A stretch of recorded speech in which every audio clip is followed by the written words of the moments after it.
Tala, salita. Tala, salita. Talata at salita. Pag-asang hatid ng mabuting balita.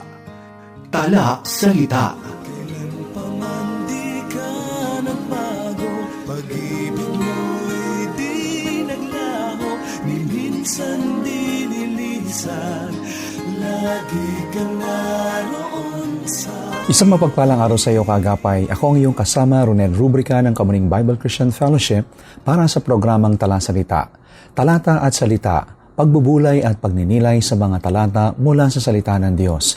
Hatid ay kaliwanagan at gabay sa paglakad at pamumuhay. Relationships are one of God's greatest gifts, yet they are often among life's greatest challenges. Even those closest to us can experience misunderstandings, betrayal, hurt, and broken trust. A well-known example is the story of Adolf or Adi Dassler and his brother Rudolf, who founded a sporting goods company in Germany in the 1920s. After a bitter dispute, they separated, with Adi establishing Adidas and Rudolf founding Puma. Ang magkapatid ay kapwa nagtagumpay at naging tanyag sa buong mundo sa kanilang mga kumpanya. Ngunit hindi na sila kailanman nagkaayos at hindi na muling nag-usap. Ang kanilang alitan ay nagdulot pa ng pagkakahati-hati sa kanilang mga empleyado at maging sa kanilang mga komunidad. Sadly, stories like this are not uncommon. Broken relationships leave deep wounds. Reconciliation is difficult because it is costly. It requires the offender to admit wrongdoing and humbly seek forgiveness, and it requires the offended to release bitterness and choose forgiveness. Reconciliation does not ignore the hurt. Rather, it honestly acknowledges the pain while pursuing restoration. This is why reconciliation lies at the very heart of the gospel. Jesus Christ came not only to reconcile sinners to God, but also to reconcile people to one another. Our God delights in restoring broken relationships. Ang Genesis chapter 33 ay nagbibigay sa atin ng isa sa pinakamagandang larawan ng pagkakasundo at pagpapanumbalik ng relasyon o reconciliation sa buong Biblia. 20 years earlier, Jacob deceived his father Isaac and stole both Esau's birthright and blessing. Makikita natin yan sa Genesis 25 and Genesis 27. Esau's anger became so intense that he vowed to kill his brother, forcing Jacob to flee for his life. Ngayon, makalipas ang 20 taon, inutusan ng Diyos si Jacob na bumalik sa kanyang tahanan. Ngunit sa pag-uwi ay nangangahulugan din ng pagharap sa kapatid na labis niyang nagawa ng kasalanan. Nang mabalitaan ni Jacob na si Esau ay paparating kasama ang 400 lalaki, siya ay labis na nabalot ng takot at nangamba. Unsure whether Esau still seeks revenge, Jacob prays earnestly for God's deliverance. Makikita natin yan sa Genesis chapter 32 verses 9 through 12. Yet what unfolds is one of the most moving scenes in Scripture. Instead of revenge, there is forgiveness. Instead of hatred, there is embrace. Instead of death, there is restoration. From this remarkable reunion, we learn valuable principles for pursuing reconciliation in our own relationships. Una, to work toward reconciliation, we must pursue change in ourselves and others. Makikita natin yan sa Genesis chapter 33, verses 1 through 4. Before reconciliation can occur, there must first be transformation. The last time Jacob and Esau saw each other, Jacob was a deceiver, while Esau was consumed with anger. 20 years later, both men are dramatically different. Una, reconciliation begins with a changed attitude. As Jacob approaches Esau, we immediately see evidence that God's grace has changed him. Rather than hiding behind his family, Jacob walks ahead of them, taking responsibility for his past and protecting those he loves. The man who once fled from consequences now courageously faces them. Even more striking is Jacob's humility. Habang papalapit si Jacob kay Esau, 7 ulit siyang yumukod hanggang sa lupa. This was more than a cultural custom. Ito ay isang hayagang pagpapahayag ng pagsisisi, pagpapakumbaba at paggalang. Hindi na lumalapit si Jacob na may pag-aangkin ng pribilehiyo o karapatan. Sa halip, lumalapit siyang kinikilala ang kanyang pagkakamali at pagkakasala. Throughout the chapter, Jacob repeatedly speaks of God's grace and seeks favor rather than insisting on his rights. His posture teaches us an important truth. Reconciliation begins with humility. Pride builds walls. Humility builds bridges. We cannot restore broken relationships while defending ourselves or demanding our rights. Often, the first step toward reconciliation is simply being willing to say, "I was wrong." Jacob also demonstrates genuine repentance through restitution. Earlier, he prepared an extraordinarily generous gift, daang-daang hayop bilang kaloob kay Iso. Hindi ito pagtatangkang bilhin ng kapatawaran ni Iso, kundi isang taos-pusong pagsisikap na maitawid ang pagkakamaling kanyang nagawa at maipakita ang kanyang sinserong pagsisisi. True repentance seeks restoration whenever possible. It does more than say, "I'm sorry." It asks, "How can I make this right?" Perhaps reconciliation in your own life requires more than words. It may require returning what was taken, correcting false accusations, admitting failure, or sincerely asking forgiveness.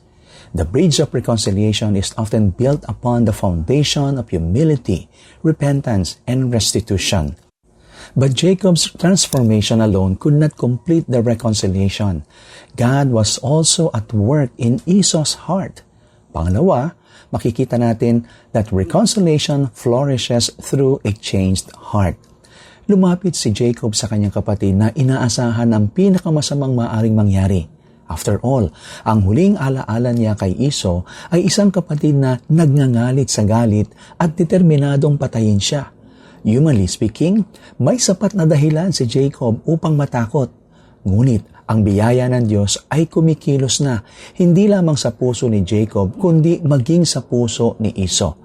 Genesis chapter 33 verse 4 records one of the most beautiful scenes in all of Scripture. But Esau ran to meet him and embraced him and fell on his neck and kissed him, and they wept. Instead of revenge, Esau offered forgiveness. Instead of hostility, he showed affection. Instead of fulfilling his old threat, he welcomed his brother home. The 400 men Jacob feared were not an army of destruction, but companions accompanying a brother whose heart had already been changed by God. Notice that no lengthy conversation takes place.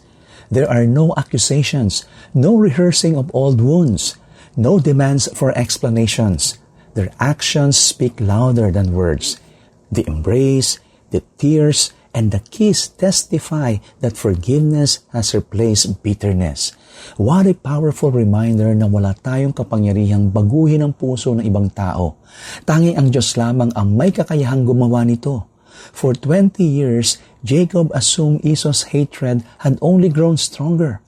What he did not know was that while God was shaping his own character, he was also softening Esau's heart. God had been working on both sides of the relationship. That is often true in our lives. While we see only the brokenness, God is quietly preparing hearts for restoration. This does not mean reconciliation is always possible.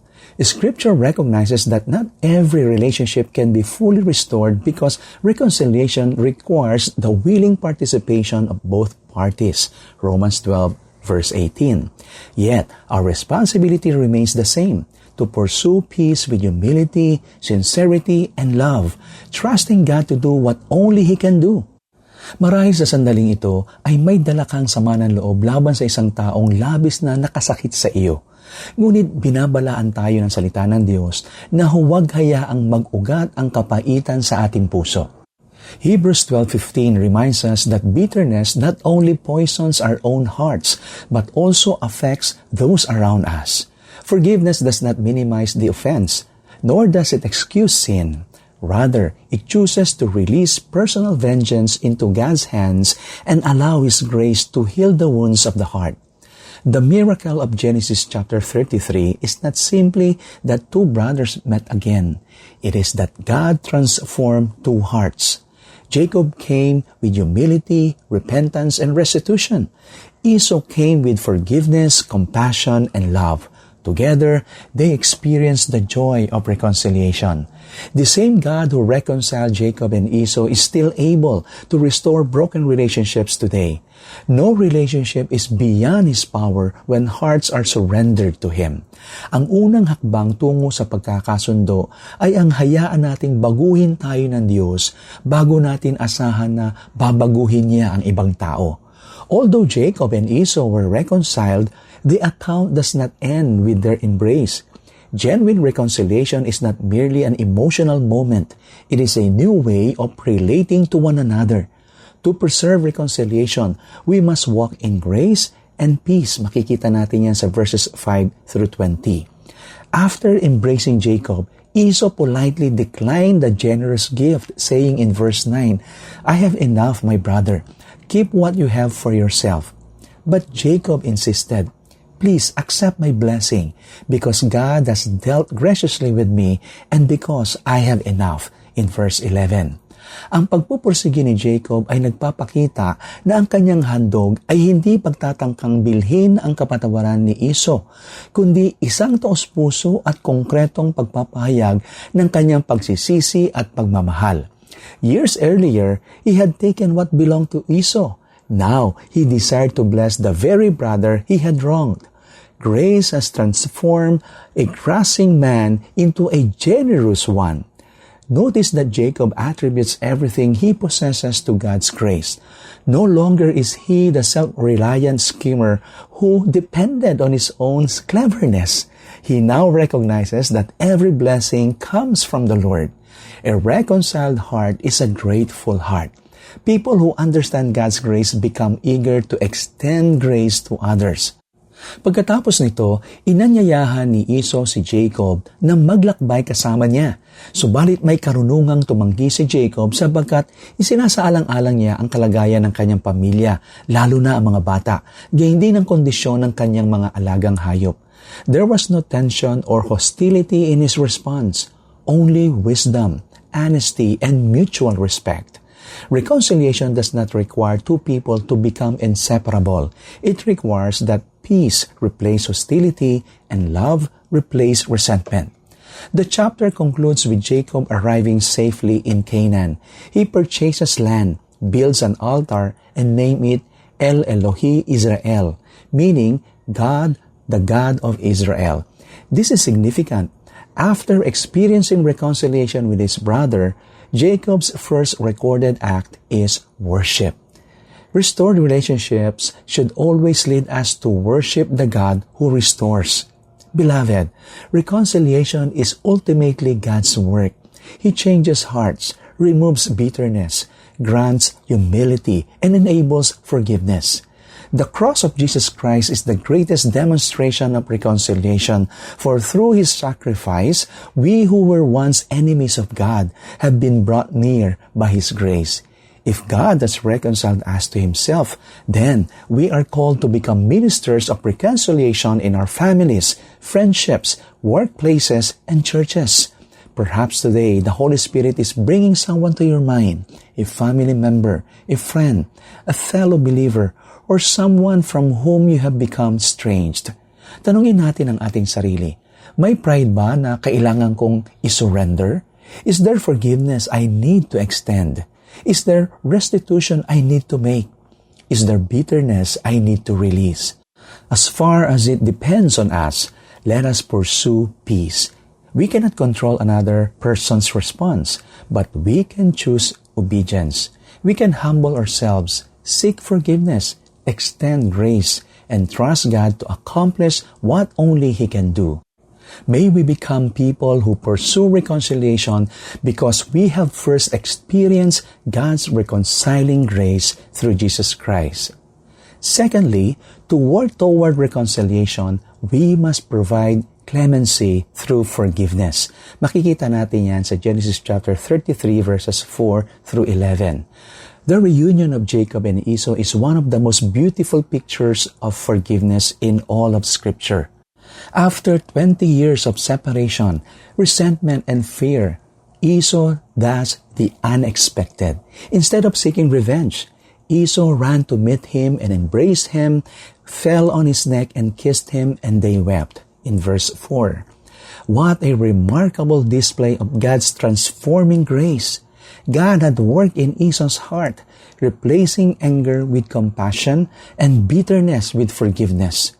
Tumangi si Jacob sapagkat nakasumpong siya ng biyaya at pagtanggap sa mga mata ng kanyang kapatid, samantalang tumangis naman si Esau habang buong pagmamahal niyang tinatanggap ang kapatid na minsan niyang kinamuhian. Significantly, they never rehearsed the past. They did not reopen old wounds or relive old offenses. Forgiveness had made reconciliation possible. This teaches us an important principle. To pursue reconciliation, we must forgive past failures instead of continually bringing them up. Genuine forgiveness chooses not to keep a record of confessed and repented sins. Jacob later pleaded with Esau, "If I have found favor in your sight, then accept my present." Verse 10. He added, "Seeing your face is like seeing the face of God." Jacob has just experienced God's grace after wrestling with him the previous night. Now he experienced that same grace through Esau's forgiveness. The mercy God had shown him was now being reflected in his brother. Sa pagtanggap ni Esau sa handog ni Jacob, hayagan niyang ipinahayag ang kanyang pagpapatawad at ang kanilang relasyon ay ganap na naibalik. Naging posible ang pagkakasundo sapagkat ang isang taong lubhang nasaktan at nagawa ng mali ay piniling magpakita ng biyaya sa halip na maghiganti. Beloved, even every broken relationship requires someone to forgive. Forgiveness is never easy because the wounds are often deep. Marahil ay may isang taong nagtaksil sa iyo, nagsinungaling tungkol sa iyo, inabuso ang iyong tiwala, o lubhang nagdulot ng matinding sakit at pagkadismaya sa iyong puso. The pain is real and forgiveness can seem impossible. Yet biblical forgiveness is not based on feelings, but on a decision of the will, empowered by the Holy Spirit and motivated by the grace we ourselves have received in Christ. Forgiveness does not excuse sin or pretend the offense never happened. Rather, it releases personal vengeance to God and opens the door for restoration whenever genuine repentance is present. Tayo ay nagpapatawad sapagkat ang Diyos ang unang nagpatawad sa atin. One helpful description of biblical forgiveness is found in Peacemaking for Families. True forgiveness makes 4 commitments. 1. I will not dwell on this offense. 2. I will not use it against you. 3. I will not talk to others about it. 4. I will not allow it to hinder our relationship. Such forgiveness reflects the heart of Christ. Paano natin malalaman na tunay na nating napatawad ang isang tao? When we no longer desire retaliation, no longer define that person by their failure, can pray sincerely for their good and entrust justice to God. Forgiveness is costly because someone always bears the cost of the offense. At the cross, God did not ignore our sins. Jesus paid for them. Because Christ has forgiven us, He now calls us to forgive others from the heart. Matthew 18:21 through 35. The reconciliation of Jacob and Esau reminds us that God specializes in restoring what sin has broken. The reunion of Jacob and Esau reminds us that no relationship is beyond God's redeeming power. He can breathe life into relationship that seem beyond repair. Through Christ, God reconciled us to Himself and has entrusted to us the ministry of reconciliation. 2 Corinthians chapter 5 verses 18 through 19.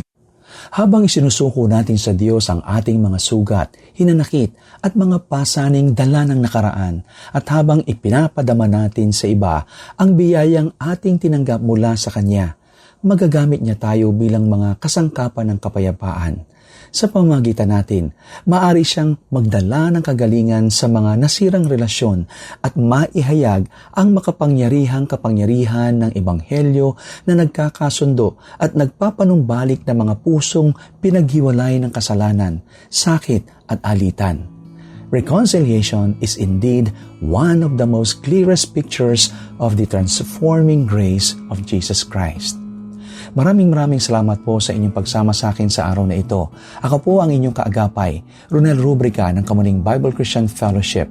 Samahan niyo po akong muli sa susunod na episode ng programang Tala Salita, pagbubulay at pagninilay sa mga talata mula sa salita ng Diyos. Dito lamang sa 702 DZAS.